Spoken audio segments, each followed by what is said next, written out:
നമസ്കാരം. കഴിഞ്ഞ ദിവസം ഞാനൊരു വീഡിയോ ചെയ്യുകയുണ്ടായി.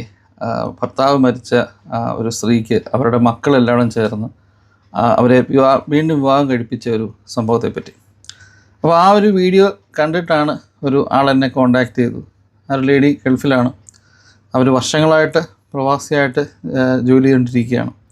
അപ്പോൾ അവർ പറഞ്ഞ കേസ് എന്ന് വെച്ച് കഴിഞ്ഞാൽ അവരുടെ ജീവിതത്തിൽ വളരെ മോശപ്പെട്ട ഒരു ഭർത്താവായിരുന്നു അവർക്ക് കിട്ടിയത്. വീട്ടുകാരൊക്കെ നിർബന്ധിച്ച് കല്യാണം കഴിപ്പിച്ചതാണ്. അപ്പോൾ ഇവർക്കങ്ങനെ 2-3 മക്കളാണ് ഉള്ളത്. അപ്പം ഇവർ കല്യാണം കഴിഞ്ഞു. ഭർത്താവ് വളരെ പ്രശ്നക്കാരനാണ്. ഭർത്താവ് എന്നും ബഹളവും കാര്യങ്ങളൊക്കെയാണ്.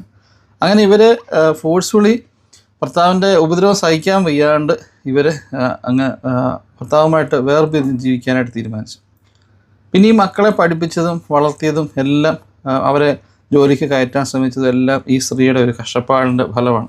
അതും ഗൾഫിൽ പല സ്ഥലങ്ങളിലായിട്ട് ഇങ്ങനെ ചെറിയ ജോലികൾ ചെയ്ത് അതിൽ നിന്ന് കിട്ടുന്ന പൈസ കൊണ്ടാണ് ഈ കുഞ്ഞുങ്ങളെ വളർത്തിയതും വലുതാക്കിയതും എല്ലാം. അങ്ങനെ ഓരോരുത്തരായിട്ട് കല്യാണം കഴിപ്പിച്ചു. ഈ കല്യാണം കഴിപ്പിക്കുന്നതും അത്യാവശ്യം ന്യായമായ ഒരു 10 ലക്ഷം രൂപയൊക്കെ സ്ത്രീധനമൊക്കെ കൊടുത്ത് 10 ലക്ഷം രൂപ ചിലവിലൊക്കെയാണ് ഈ കല്യാണം കഴിപ്പിക്കുന്നത്. ഇതൊക്കെ ഈ സ്ത്രീ തന്നെ ഉണ്ടാക്കിയ കാശാണ്. അങ്ങനെ 1 by 1 ആയിട്ട് ഓരോരുത്തരെ കല്യാണം കഴിപ്പിച്ചു വിട്ടു. ഓരോരുത്തരുടെ ജോലിയൊക്കെ ആയി. മക്കളെല്ലാം സെറ്റിലായി കഴിഞ്ഞപ്പോൾ അമ്മയ്ക്ക് ആരും ഇല്ലതായിപ്പോയി. അമ്മ വീട്ടിൽ തനിച്ചാണ്. അല്ലെ, അമ്മയ്ക്ക് പ്രത്യേകിച്ച് വിളിക്കാനോ എടുക്കാനോ ഒന്നുമില്ല. അമ്മ വീണ്ടും ഗൾഫിലേക്ക് ജോലിക്ക് വരുന്നു. അപ്പോൾ ഈ സ്ത്രീ ജോലിക്ക് വന്നെങ്കിലും അവർ പറയുന്ന ചിലപ്പോൾ മക്കൾ വിളിക്കും. ശരിയാണ്. ഇപ്പോൾ ഞാനാണെങ്കിലും എൻ്റെ വീട്ടിൽ എൻ്റെ പേരൻസിനെ വിളിക്കും. ഞാൻ ചിലപ്പോൾ രാവിലെ ഒരു 5 മിനിറ്റ് സംസാരിക്കുമായിരിക്കും. ചിലപ്പം വൈകിട്ട് ചിലപ്പോൾ ഒരു ദിവസം ചിലപ്പോൾ വിളിക്കുമായിരിക്കും. ചില ദിവസങ്ങളിൽ വൈകിട്ട് വിളിക്കത്തില്ല.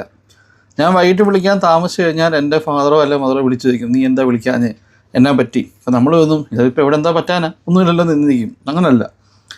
വീട്ടിലും നാട്ടിലും അല്ലെങ്കിൽ വേറൊരു സ്ഥലത്തേക്കുന്ന അപ്പനും അമ്മയെ സംബന്ധിച്ചോളം ഒരു പക്ഷേ അവർക്ക് വിളിക്കാനായിട്ട് നമ്മൾ മാത്രമേ കാണത്തുള്ളൂ.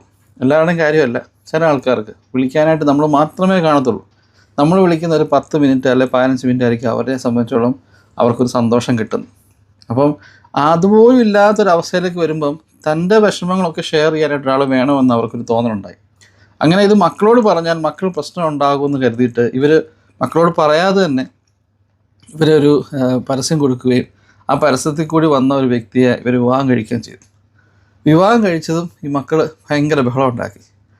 വീട്ടിൽ കയറാൻ പാടില്ല എന്നായി. ഈ അമ്മ മേടിച്ച ഒരു വസ്തുവുണ്ട്, വീട് വെച്ചേക്കുന്നു, അതുപോലും മക്കൾ അമ്മയും കൊണ്ട് ഫോഴ്സ്ഫുള്ളി തിരിച്ച് മക്കളുടെ പേരിൽ എഴുതിച്ച് മേടിച്ചു. 3 മക്കൾ ഒറ്റക്കെട്ടായിട്ട് നിന്ന്. കാരണം അമ്മ അപ്പനിൽ നിന്ന് കിട്ടിയ മോശപ്പെട്ട അനുഭവം മൊത്തം മക്കൾക്ക് അറിയാവുന്നതാണ്. അടി ഇടി എല്ലാം അപ്പനും കൊടുത്തിട്ടുണ്ടെന്നുള്ളതും അമ്മ വളരെ കഷ്ടപ്പാടിൽ കൂടിയാണ് ഇവരെ വളർത്തിയെന്നും എല്ലാം ഇവർക്ക്